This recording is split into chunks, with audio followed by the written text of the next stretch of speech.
Tanabata Manga. When I was in middle school, there was a girl who was a year older than me who was in my friend's class. She had a development disorder and was very calm and slow at moving classes. And at school, she was raped and bullied by a man. She had an abortion, and there were rumors that she had been held back a year as a result. She actually had a pretty weak body, and by the time she started middle school, she had to take off time to recover. Then, the main bully of the bully group started saying things about who the person was that got her pregnant. He would say that it must have been her father, just for fun. Miss Nanako was a year older than everyone else and was pretty mature. No matter what they said, she just ignored them. But then the main bully, "The fact you don't say anything back must mean it's true, huh?" started saying that it must be true and spreading rumors. Because of that, the rumor spread quickly, and everyone thought it was disgusting. It only escalated from there. People would put trash and hair in her bento. People would draw using permanent markers on her desk and write lewd things in her textbooks. In her indoor shoes, there were dead bugs and thumbtacks. She was terrified and crying alone. But there was a man named Tanao who would save her. He, of course, helped her out at school too, but even during field trips and school trips, he made sure that she wouldn't be bullied. If Nanako had hair in her food, he would give her his food. If there was writing on her desk, he would clean it. He would also share his textbooks. He put her indoor shoes in his shoebox and put his own shoes in her shoebox. The teachers knew about that, and they intentionally placed him in the same class for all of high school. During middle school, Tanao was a small kid with glasses, so he wasn't exactly a hit with girls. But he was top of the class in academics and even became student president and councilman. The teachers liked him too, so he wasn't openly bullied, but the main bullies didn't like the perfect Tanao. They started messing with him in dirty ways too. During class, the main bully would do small attacks against him without making any sounds. The girls would laugh about it when they were in on it. During breaks, he would get peed on from behind and, "Oh, sorry, thought you were a urinal," and be told mean things. One day, he was carrying the homework back from the teacher's office to class, and he was shoved down some stairs. Luckily, he wasn't injured, and he didn't say anything to the teacher, so he was just kept quiet. I ran up to Tanao and talked to him. He stood up immediately. "I'm fine, it's no biggie." He dusted off his knees and acted like nothing had happened. I remember the hate-filled eyes in that moment. Later on, he was accepted to the high school of his choosing, and he would often visit Nanako in her family-run hospital. But Tanao went to a college in Tokyo, and he could only visit her once or twice a year. When we had our ceremony welcoming new adults, Tanao and Nanako weren't around. I thought that the two must not be that serious anymore. And then, everyone cared. What if Tanao and Nanako wants to take revenge on us? About themselves. Everyone was grown up, and some of us were even married with kids. That starts to make you think about everything you've done. When everyone was about 27, went to a class reunion, and people found out that Tanao would be attending the class reunion. What should we do? We should apologize, right? Is what everyone thought. But the main bully works in construction, single. "We have no reason to apologize. It's so long ago." He was running around telling people that, and everyone agreed. But society is cruel. And between an elite worker that went to Tokyo and a construction worker who works in the middle of nowhere, everyone chose Tanao. Tanao went to a very famous college, in addition to his high school. And when he came to the class reunion, he was making the most money. He wore a nice suit, and the Tanao that was short and wore glasses was no more. He wore contacts, and was well over 1.8 meters tall. He was so different from how he was before that at first, people really had no idea who he was. But people had heard that he was rich. So now some of the girls who helped bully him started changing their tune. Hey, Tanao, what do you do now? How much do you make? I heard you make boatloads. Are you going to get married? Do you have a girlfriend? Are you going to get married? They would surround him, excited to talk to him. I work as a surgeon, but it's not that big of a deal. I don't have a girlfriend and I'm not going to get married yet, he replied. Right around surgeon. Girls together. Wow, that's crazy. They screamed together in unison, and even other girls in the background started chiming in to talk to him. They were all trying to get in on his good side. After, some of the bullies, including the main culprit, worked construction and worked up a sweat. They wanted to try and find a girl to marry, so they took quick showers and wore suits, but Tanao came as soon as he finished work. But he still didn't stink or anything, and all the girls were talking to him. The main culprit was furious, and so Tanao was beat to a pulp. He was fine apparently, but not one person could get in touch with Tanao after that. A few years later, the main bully fell from his footing, down about 6 meters. He fell from his head, so he was unconscious for a while, but woke up a few days later. When he woke up, he saw Tanao in his doctor uniform. "Been a minute," he said, emotionless. The main bully was taken to the hospital, where Tanao worked at Nanako's family-run hospital. It was one of the largest hospitals in the area. Tanao went to college in Tokyo and worked there for a few years before he moved back here and worked under Nanako's father. Nanako is married to Tanao and they live happily together. Nanako was always a little frail, and she developed a disease as soon as she graduated middle school. She couldn't really go to high school, and when Tanao graduated college, she was told that this would be her final visit to the hospital. The reason she developed the disease to begin with was because she was stressed from being bullied. Tanao decided his second year of high school that he would become a doctor. At the same time, he made sure that he would take his revenge on the bullies. Tanao became a medical student, and Nanako still got sick occasionally. Every time she got sick, he would go visit Nanako and spend time with her. Tanao worked harder than the average person to become the top of the class and become a doctor. After he worked hard learning the ropes as a doctor in Tokyo, he became a surgeon. Afterwards, he married Nanako and decided to take over the hospital.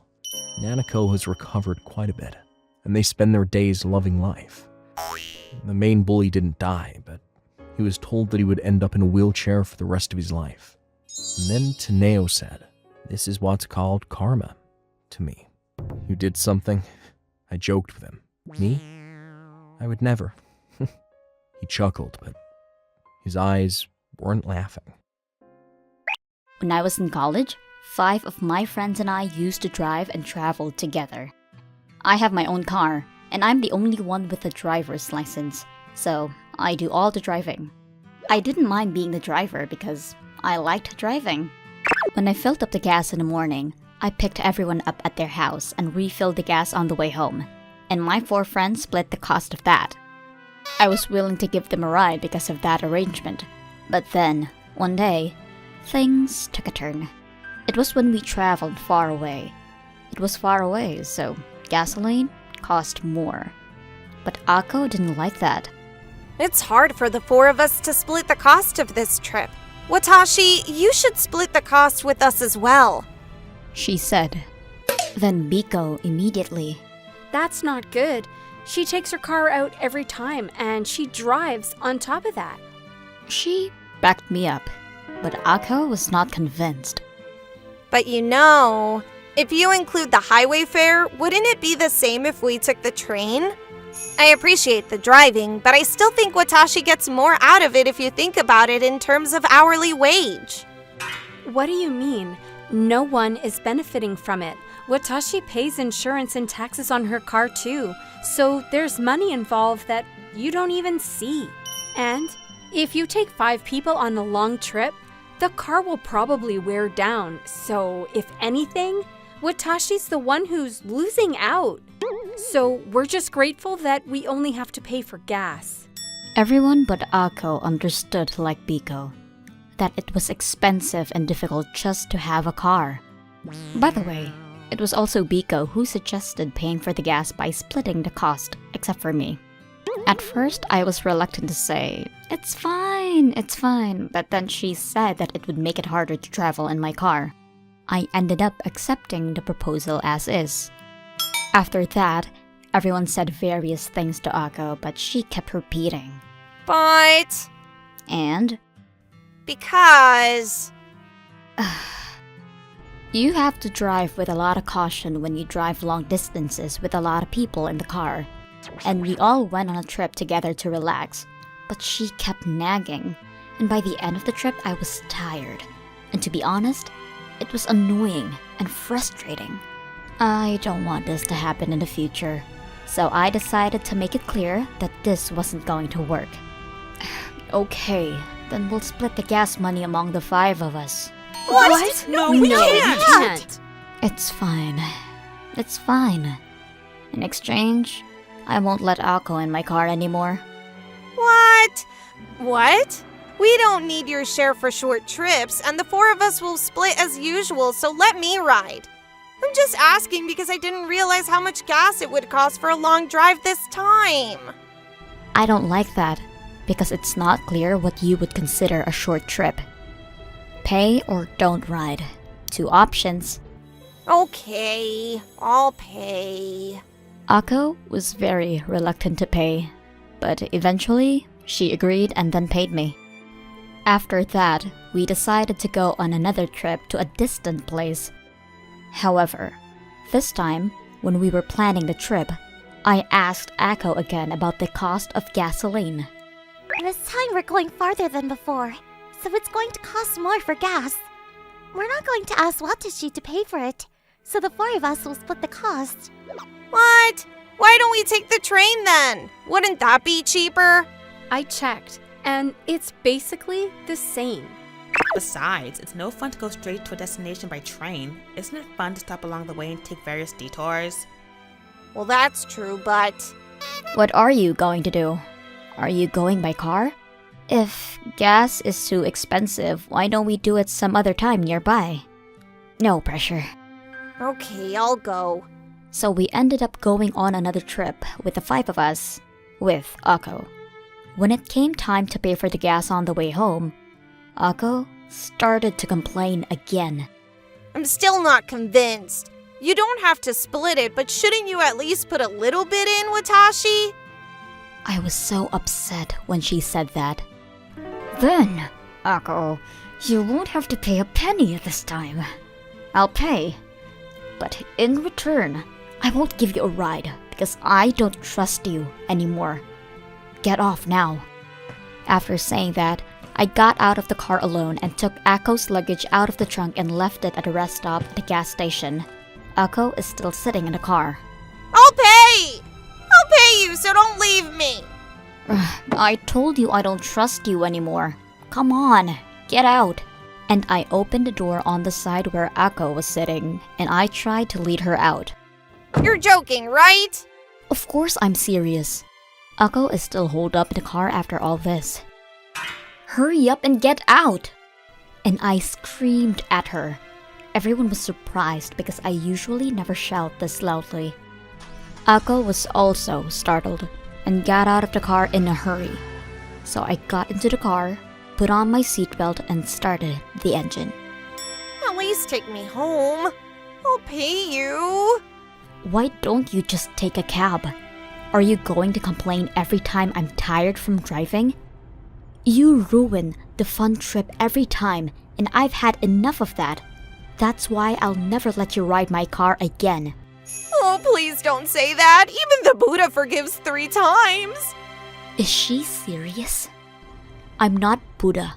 I'm just a human being. Bye-bye. And so, I drove off without her. From then on, almost every time we went out in the car, the 4 of us made plans to go out together. Since we went to college together, I tried to invite Ako to join us when we used public transportation until we graduated so as not to make waves. We lived in a rather rural area where it was inconvenient without a car, so we rarely traveled by public transportation, and our social interaction decreased dramatically. Then, it was senior year and summer vacation. Everyone had been offered jobs in the same prefecture. So everyone, including Ako, started going to driving school at the same time. And in the fall, they successfully got their licenses. So we talked about taking turns taking a trip in the car for our graduation trip, but my car is family only, so my friends can't drive. Ako is the one who said that the train is cheaper than gas and highway fees, so there's no way she would rent a car on top of that. For the graduation trip, we were to rent a car and to take a 2-night trip without telling Ako. In the end, we found out that rental cars cannot be driven by people who have less than a year's license, so we ended up taking a trip in my car driven by me. After graduation, Ako, Wanna go on a trip once in a while? I'll drive too. she invited us from time to time. I almost took her up on the offer, thinking that if she learned to drive herself, she might understand how I felt. But in the end, I reconsidered and said no, because people who don't pay for gas or are inconsiderate to drivers are often inconsiderate in their daily lives as well. After a year, Ako gave up, and she stopped contacting me altogether, and no one knows how she's doing. But one day, Siko found a post from a college classmate's social media which happened to mention someone who seemed like Ako. I went on a trip with a friend and we got cheated out of the gas money, on top of being nagged, so I had the worst time. Something like that was written. It had a few photos with Ako before that post, so it was definitely about her. Biko and I thought how nothing has changed with her. Not long after that post, Ako contacted me for the first time in a while. I don't want to see someone who has no manners. Sent. I told her clearly, and we have been traveling with the 4 of us since then. My name is Momoko Sasaki. I had been dating Tomoki from college and we got married the spring of last year. After getting married, we had lived in his apartment for a while, but thinking about the future, we considered moving out. Hey Tomoki, your mom left me a message today. She says she's got something she wants to talk to you about. So, you should call her back. What do you think it's about? I don't know. It's pretty rare. I'm really not good at dealing with that woman. Tomoki's mother had passed away when he was young, so my mother-in-law is his stepmother. She'd always spoil her blood-related son, Koichi, so Tomoki and her never saw eye to eye. Welcome home, my son. You must be so tired. She's obviously not very kind to me either, so I did not like her as well. Oh, hey Mom. I heard you called. What'd you want? Actually, Tomoki, you know your grandfather's house? That really big house in the suburbs with a big yard. I'm going to be giving that house to you guys. What? You shouldn't be living in the tiny little place. Move to a bigger house already. That's why I reached out. You're going to have kids, right? She was an only child and inherited her parents' savings. Within that inheritance was an old house. She was saying that she would give it to us. She had always not been interested in Tomoki, so we were both confused. However, we were both just talking about moving to a bigger house. We had decided to at least check out the house once and headed out the next weekend to take a look. We showed up to the house, excitement in our eyes. What? This is it? No way. It must have been left alone without being taken care of for several decades. It was like a haunted mansion. It almost looked like it was going to collapse and the trees had overgrown. It was definitely not somewhere people would live. I thought it was weird that she wanted to give this place away. Now it makes sense. This was just his mom annoying him again. I'm not going to be able to live in this trashed house. Sorry. He called her to let her know and... You can't just say no now. I said that I would give it to you instead of Koichi, so you fix it up. She threw a fit. I see that she doesn't want to take care of it herself, so she pushed the responsibility onto us. As we entered the trashed house, the rooms were all covered in dust and grime. Rainwater had seeped through, and some parts were rotten. Yeah, that's not happening. Tomoki sighed, seeing as the house itself was extremely fragile. If we were to just remodel the house from the inside and out, it would be a great place to live. Hey Tomoki, let's try opening the shutters. The yard is wide, so I'm sure it'll feel good to let the wind in. After we opened the shutters, there was a lot of sunshine and wind blowing through the house. Wow, I wanna live here. What? Really? Yeah, look at the structure. It's solid. If we just fix everything up and buy furniture, it would be great. The yard is wide too. I think it'll be a great house. Let's just try remodeling it, okay? But that's gonna cost a lot of money. I'm a great DIY expert. Leave it to me. So we started fixing up the house on the weekends. We opened up all the windows and cleaned up all the dust. We also tore up some of the flooring that was old and frail.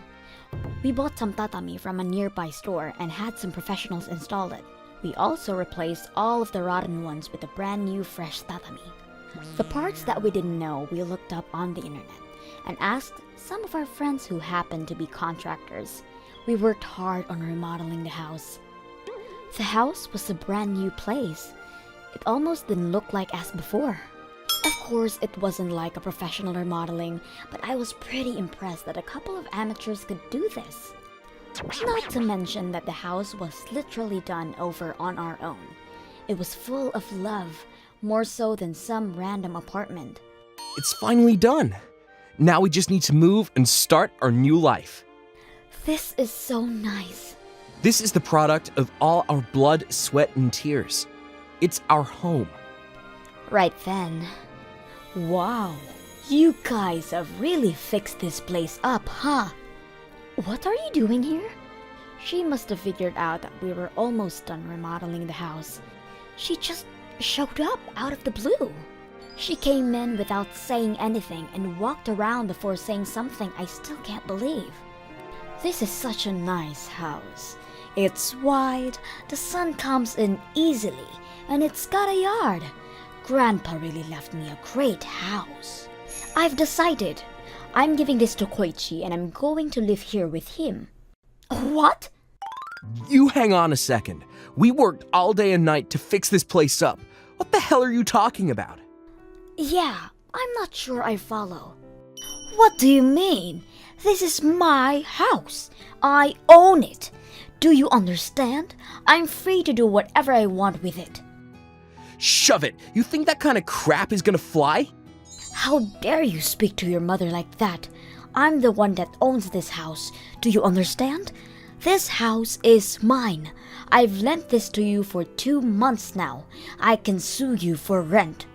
We were just stunned. We continued to argue, but she just kept saying that she owned the rights to the house. I just couldn't stop crying over this whole debacle. She doesn't care at all. I'm moving in here by next month, so get the hell out, okay? Thanks. She was clearly enjoying this and went home.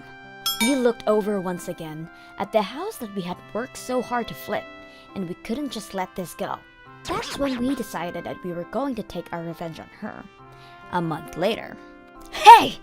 What is this? What's going on? She called Tomoki, furious. What do you mean? What's wrong? What do you mean? What do I mean? What the hell did you guys do? There's no way I would live in a house like this. You said it was your house, so we just returned it in its original condition. What do you mean, original condition? How are you supposed to live in a house with no floors? I've already terminated my lease.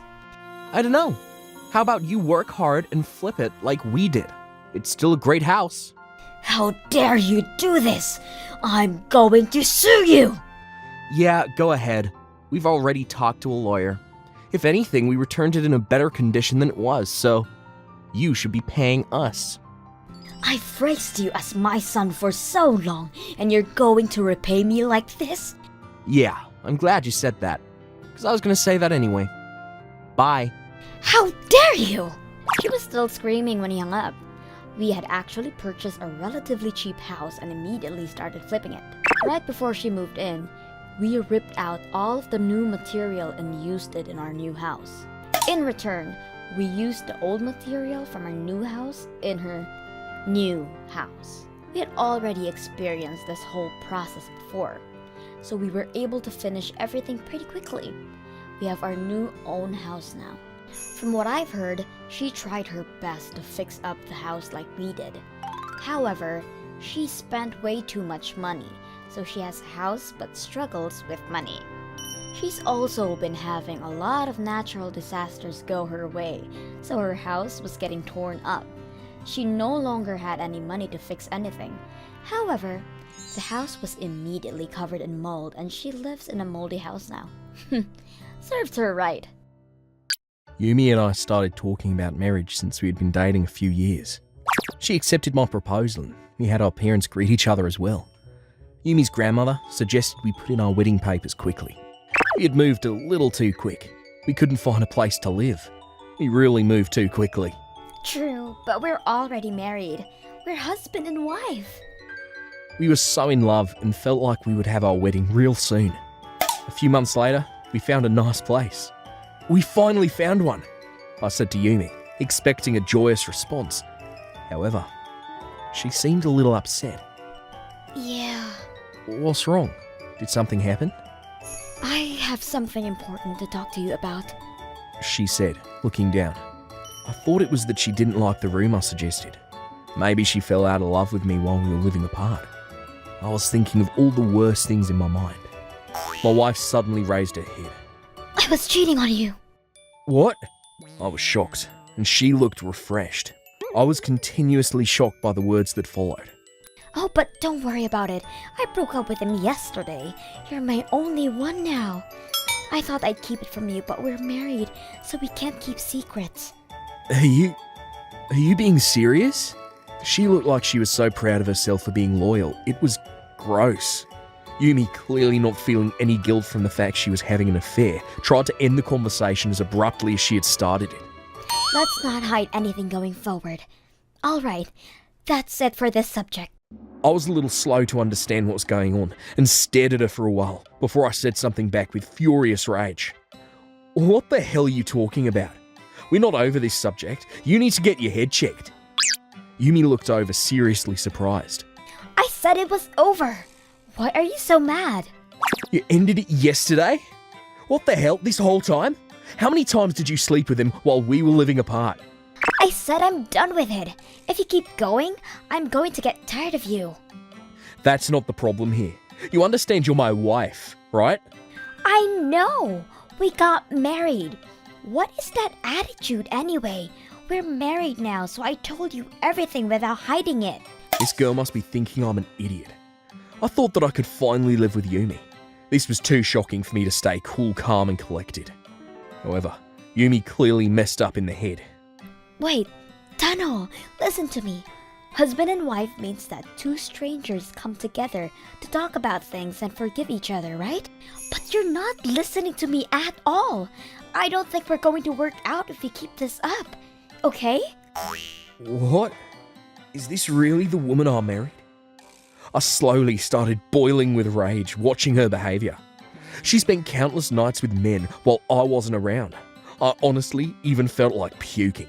Tanao, are you okay? Don't touch me. Get the hell out of my house.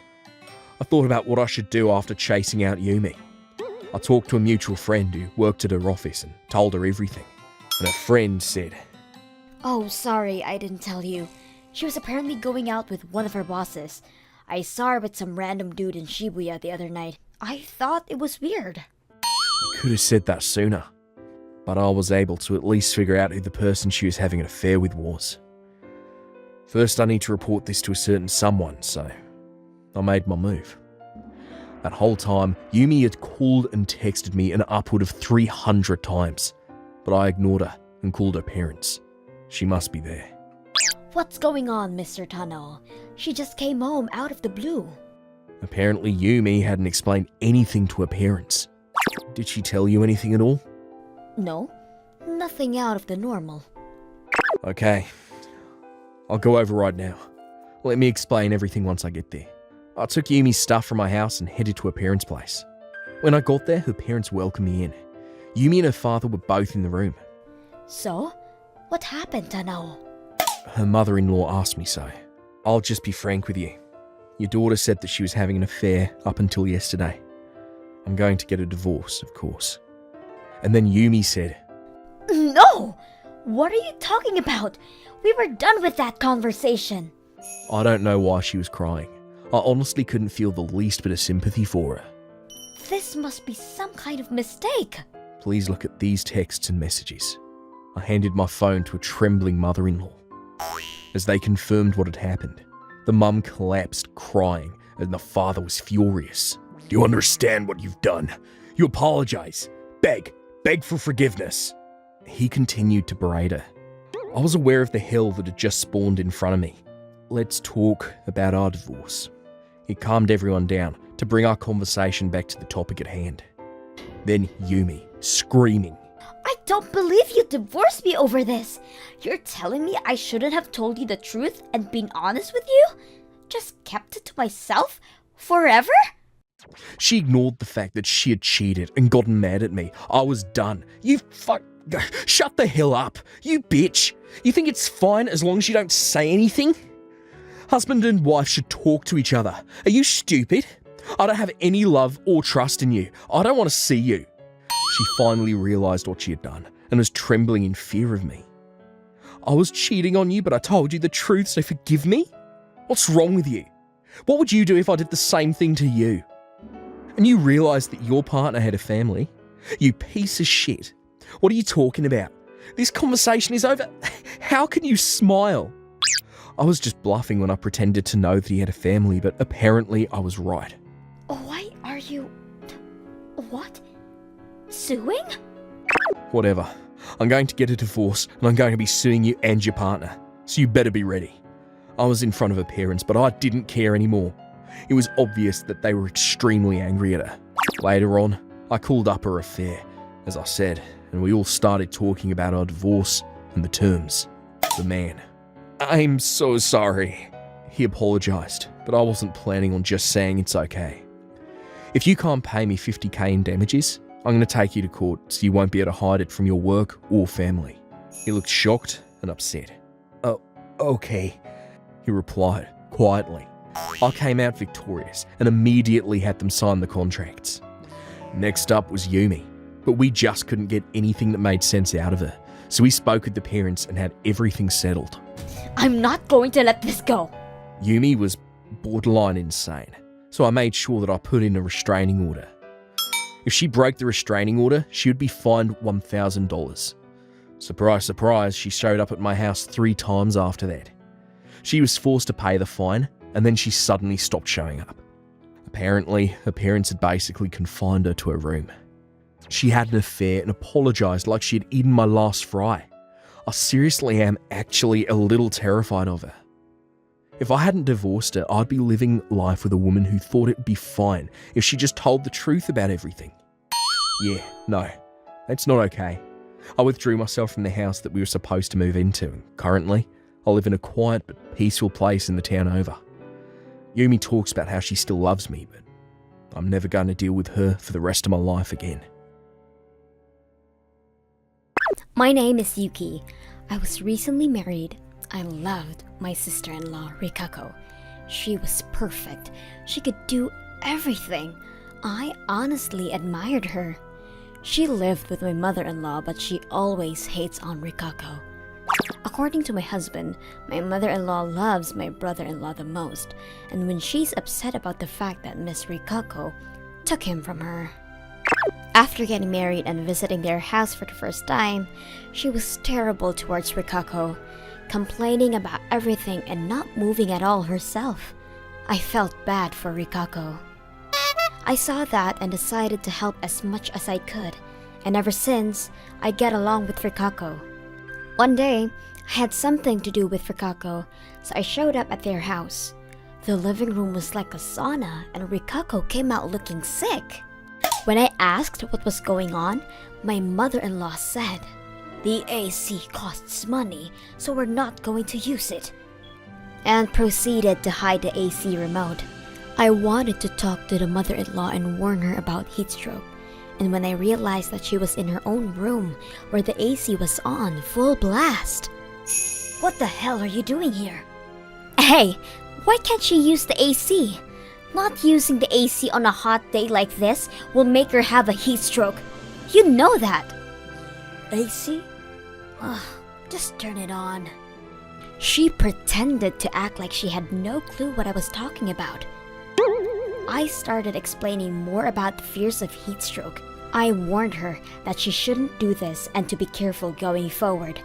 This was apparently not a good idea and she started saying nagging at me. I'm sorry, Miss Yuki. I got you into this mess. It's okay. I did not want to say anything to you in that situation. Besides, I'm pretty resilient, so I'm not going to lose. Or so I said, but I was pretty tired of her incessant nagging every day. You can't do that either. I started talking to my husband to see if he had any advice. He said that his company was busy right now, so I could go help him there. At first, I was nervous, but I started working. I started having fun and also was able to get away from my mother-in-law's nagging. A few days later, I started getting calls from Rikako that surprised me. Yuki, I'm sorry, but can you come by the hospital with a change of clothes for me? Apparently, my mother-in-law did not appreciate that her nagging didn't really work with me. She turned around and started getting mad at Miss Rikako. I really hate that Yuki girl, huh? You're just as annoying as her.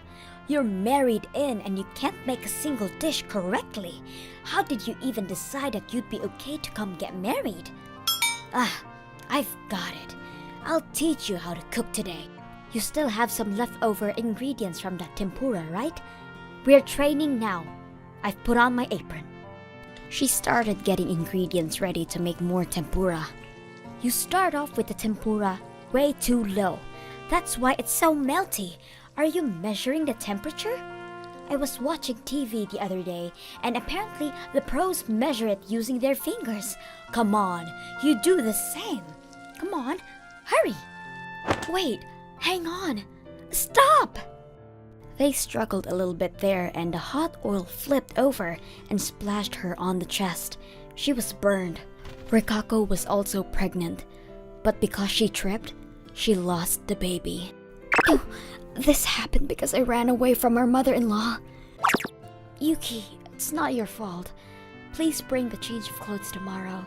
I want to talk to you about something. The next day, I headed to the hospital.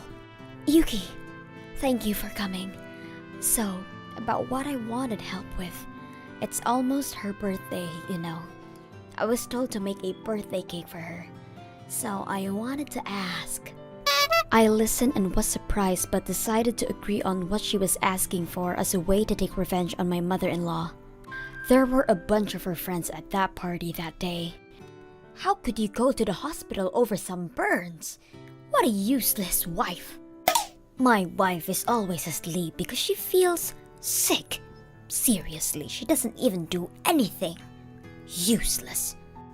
You should chase her out then. She started eating ordered sushi and all that was left was the cake. Rikako, bring the cake. Hurry up. Yes, ma'am. I'll get it ready. Here you are. Cut it already. She ignored her nagging and quietly cut the cake down for her. All right, everyone. Let's enjoy the cake. Thank you. What is this? The cake tastes terrible, doesn't it? Ever wonder what deadly poison tastes like? You realize what you've done.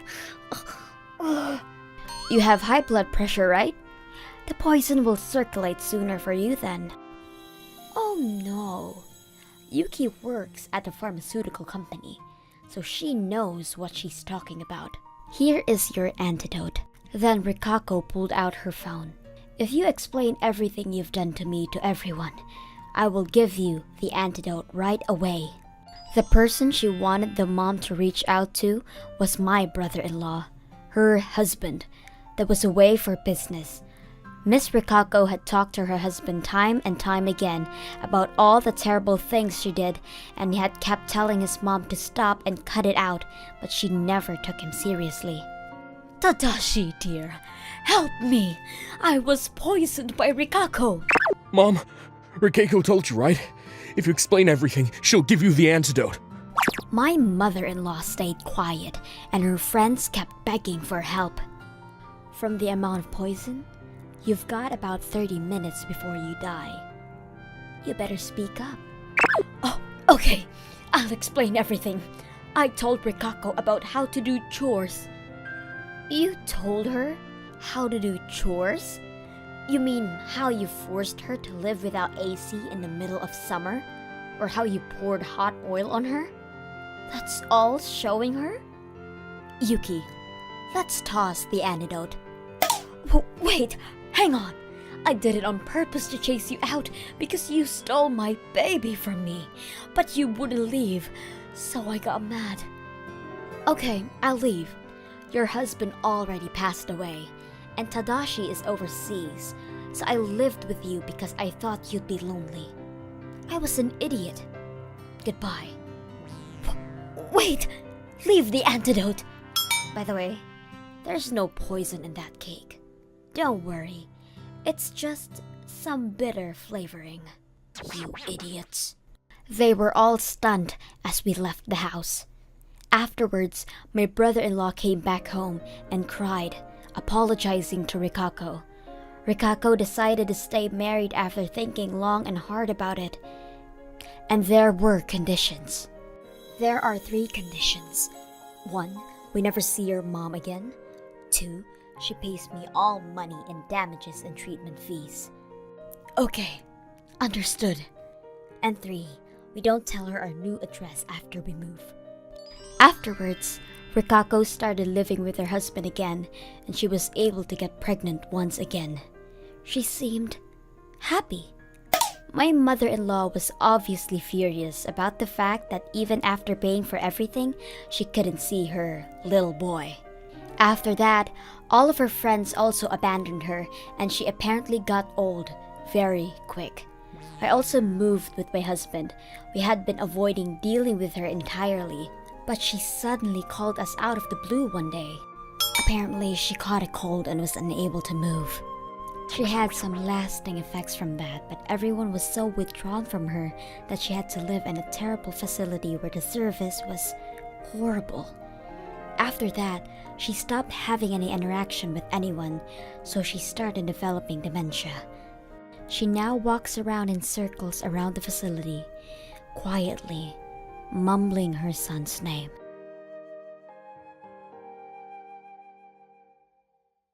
I'm a 24-year-old employee, going on my 2nd year at this company. I've never had a boyfriend in my life. I met my boyfriend Takashi through a mutual friend. He looks good enough to be on TV. But he never bragged about it and was incredibly kind to me, although I was very inexperienced.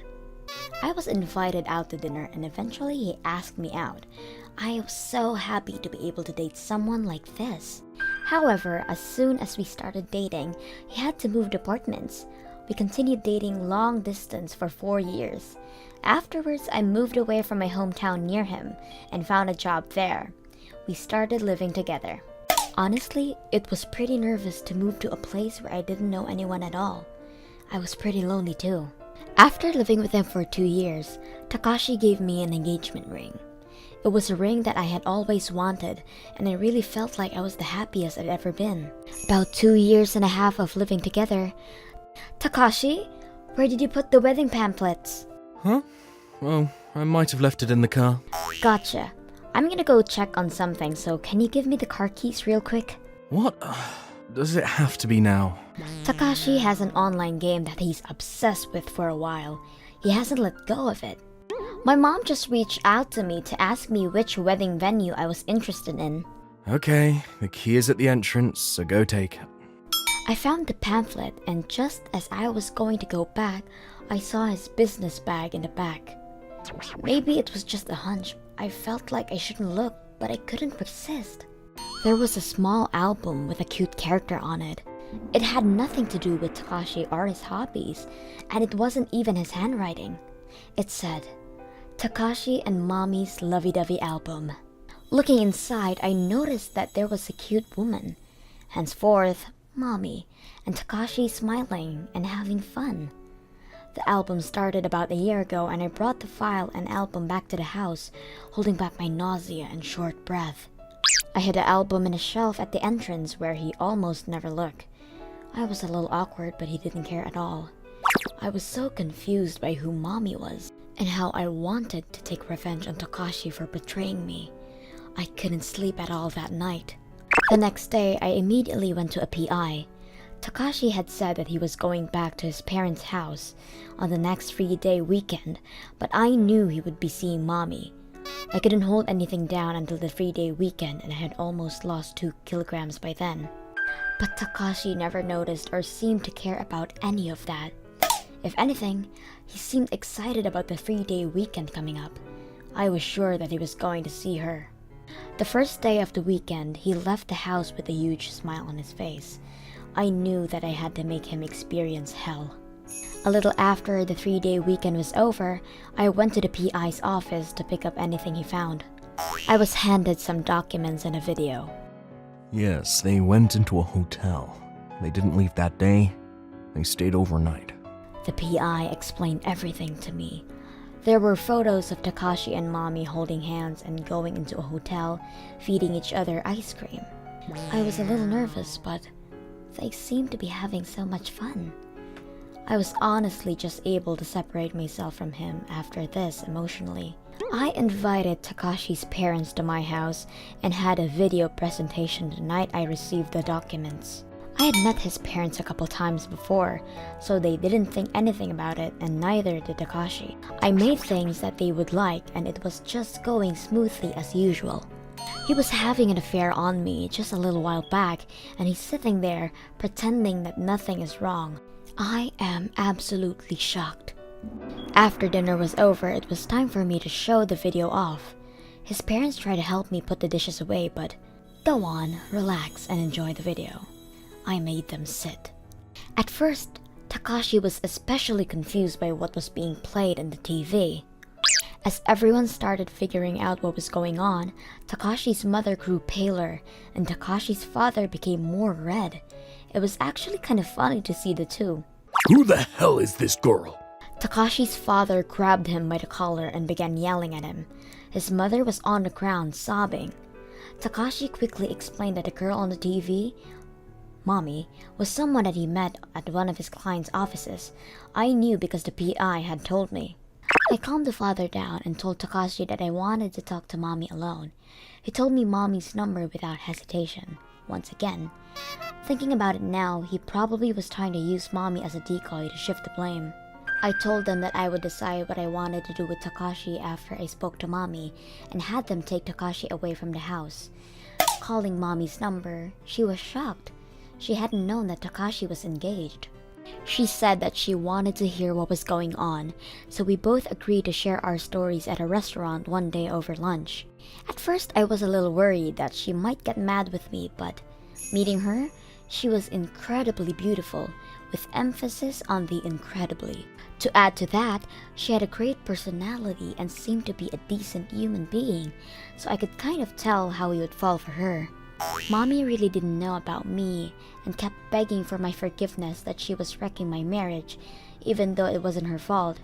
If anything, Mommy was in the same situation as me, and Takashi was fooling her too. But she kept apologizing and making this nice girl beg. I was pissed off once again at Takashi. Mommy said that she wanted to call Takashi and to talk with the three of us, so I decided to call Takashi since I agreed. He showed up and immediately Sorry, I'm dating Mamie. showed no remorse. Mommy and I were completely at a loss. Am I correct in my interpretation that you're saying since you're dating Mommy you would like to break off the engagement? I suddenly caught myself being terribly formal towards Takashi. Yeah, my main chick is Mamie, so we're not getting married. I'm thinking about marrying her. Mommy, hearing those words, looked at him as if she saw a smelly pile of feces in a hot summer sun and let out a single phrase. Ugh! You're such a shithead!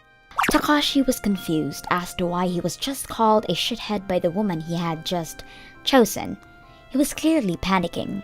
Uh-huh. Mommy ignored him and said to me, "Let's go, Miss Watashi. Leave this trash to rot alone." Takashi was just sitting there, like a deer in headlights. Mommy didn't stop apologizing the whole day. "I understand if you don't want anything to do with me from this point on, but I would love to be able to repay you for what I've done." So she suggested that we trade contact info. I didn't really have a reason to tell her no, so I agreed. According to Mommy, Takashi came over to her house at night, crying and begging. Mommy started saying that she wanted to pay me in damages, but I just couldn't bring myself to think that she was just a bad person. Not to mention, I couldn't even bring myself to hate her, so I said it wasn't necessary. In return, I wanted her to help me with all the evidence for Takashi to pay on her part. Takashi was dumped by Mommy and I had sued him for a large amount of money. Of course, I won. Also, apparently, he told Mommy that he took PTO and had also taken off work to go on dates with her. After sending proof of the whole ordeal to his company, he was fired. Takashi's parents came over to my house another day and begged me for forgiveness. They said that they would be cutting all ties with Takashi. And I was a little surprised by Takashi, who showed up at my house after being dumped by his parents and Mommy. It's me. Let's try again. You're the only person that understands me. I called the police the second he started bawling in front of my house. Mommy said that she would never show up in front of me again and that she would be quitting her job to relocate, but I stopped her. We are actually pretty good friends now. After finding out about Takashi's affair, I took a deep wound after our engagement was called off, but at least it was Mommy. That's the silver lining. If it wasn't Mommy, it probably wouldn't have been this easy and I probably would have been just dumped and hurt. I still don't forgive him, but I hope that both of us can find men that will make us happy. My name is Nanako and I'm 28 years old. My parents are farmers and they gave me their blessing on one condition. I take over the farm. That's why I currently live near my parents' farm with my husband Takashi and my daughter Mai. My husband and my parents get along really well and he works very hard at the farm. But there's one time that I really don't like things. It's when I go back to his family during New Year's. This year, I was pretty upset before heading to his parents' place. I'm home, Mom. You're late. It's already the evening. You didn't help out with the dinner at all. I told you that I couldn't get on the train till this afternoon. My back hurts and I'm tired, so you do the rest, Nanako. Oh, yes, ma'am. Sorry for being late. This is what I was greeted with as soon as I walked into the house. I immediately felt worse. My husband has siblings, an older and younger sister. He's the only son and he passed before he met me. The older one got a divorce and came back to live with her mom, and the younger sister has been single forever. My mother-in-law doesn't appreciate that my husband took our name to take over the farm. She's been very tough on me and is the stereotypical mother-in-law. When my husband isn't around, she escalates things like crazy and will kick me and hit me with rags. You're seriously useless and ugly. She would keep telling me things, but I loved my husband, so I hope one day she would accept me. But I didn't go against it. I had been doing my best for her. I started getting dinner ready. He would come to help, but my mother-in-law and his sisters didn't like that. You, shut up. You better not spoil her just because she's your wife. It's not in her best interest. Yeah, you're always being used by her like that. I feel so bad for you. Shut up. You know damn well that she can't handle this on her own. I'm not gonna come back home if you keep this crap up. What are you talking about? You can't do that. My husband kept getting mad at them, but it didn't work at all. Then, my husband got a call from work, so he stepped out for a second. Of course, they started spewing their poison at me. Amidst all that chaos, there was a loud sound and my daughter with a broken plate at her feet. Mai, are you okay? I'm sorry, Mom. I just wanted to help you. My mother-in-law who saw that started screaming and yelling. Hey, what are you doing? That's my important plate. I'm so sorry. It was my fault. Your fault? Your daughter is just as useless as you are. I don't need you, you useless girl. Take her and get the hell out. I couldn't hold back anymore after my daughter was insulted. It was just my daughter trying to help out since they didn't seem to do anything at all. You can say what you want about me, but you better not say anything to her. She must have really gotten mad because I said something back, and she was furious. You stole my son from me! Get out, you thief! Get out! Get out! She was yelling as she opened the kitchen door and hit me with a broom. Get on your knees and beg. Promise to get a divorce and I'll let you in. She slammed the door in my face. It was dark out and snowing already. If I apologize, she'll let me in. I love my husband, but I really can't do this anymore. I should just make the promise. But I couldn't just stay in that house for 1 second longer, so I picked up my daughter and wrapped her in a cardigan. I ran to the station and caught a cab. From there, I drove about 3 hours back home. My parents saw me and ran towards me in a panic. They even paid a taxi off, which was pretty expensive. I felt so bad for them. After I put my daughter to bed, I explained everything to my parents. They were, of course, not feeling too good. However, I was also pretty exhausted, so I told them that I'd talk about it in the morning. When I woke up, I found my husband in the living room. I'm so sorry. I didn't know where you went. According to my husband, they had assumed I would come back begging immediately. My husband didn't know what was going on, so he ran outside to look for me, but of course, we were gone. They were all looking for us, but we weren't around, and I didn't even have my phone on me, so they couldn't call me. It was a big thing for 3 hours that I took getting to my parents' house. My husband kept calling my parents the whole time. My parents weren't that surprised because of that. And then my husband called again, and they told him that I was here. He was on the first train back. She's never liked me, and I've been keeping it to myself, but I can't do this anymore. I think this is way too far, even for a mother-in-law bullying their daughter-in-law. And my is still a child. I'm sorry I was there, but I couldn't protect you. I don't want anything to do with you or that family. I'm sorry, but we should. Then I realized that I felt okay with a divorce. If he is one of them, then I really cannot love this man. But my parents probably didn't want to lose their heir, and if I just divorce here, then it's exactly what they would want.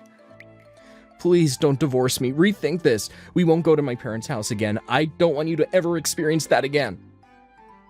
I'm sorry I didn't protect you better. I thought it was just some light nagging.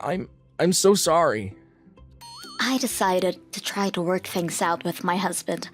I told him that Mai and I would never have to do anything with this family ever again. But apparently he was pretty over it this time too. He called his mom and let her know he was cutting ties with her. My mother-in-law was furious and came storming at our house. Please give me my son back. He's my only son, and it felt like he was being taken from me. I'm so sorry for saying those mean things. You threw her out in the middle of the cold. What the hell were you gonna do if something terrible happened? That's exaggerating, don't you think? What you did is attempted murder. I'm not gonna forgive you, and I'm gonna report this to the powers that be. I've got nothing to talk to you anymore, so get out. Mom, please don't destroy my happiness. I'm not going back to that house anymore. I'm never going to see you again. Go home. She was bawling after he told her that. We spoke to a lawyer and we were preparing to sue them, but because my sister-in-law was getting remarried, they came with money for a settlement. I was going to tell them to go away, but honestly, I was busy with the farm work too, so I decided to accept the settlement. But when we let the future husband know about what was going on, the marriage was called off. He must have been really worried after finding out that I was considering suing the mom. I figured they would come here up in arms, but that never happened. My husband used to send money back home, but he stopped that too. They ran out of money, so they are all working part-time jobs, so they don't have time to storm our house. I think we'll be able to live a nice, peaceful life for a while. Thank you for watching all the way to the end. What did you think of today's episode? Leave a comment and let me know your thoughts on today's story. And if you enjoyed it, don't forget to like and subscribe!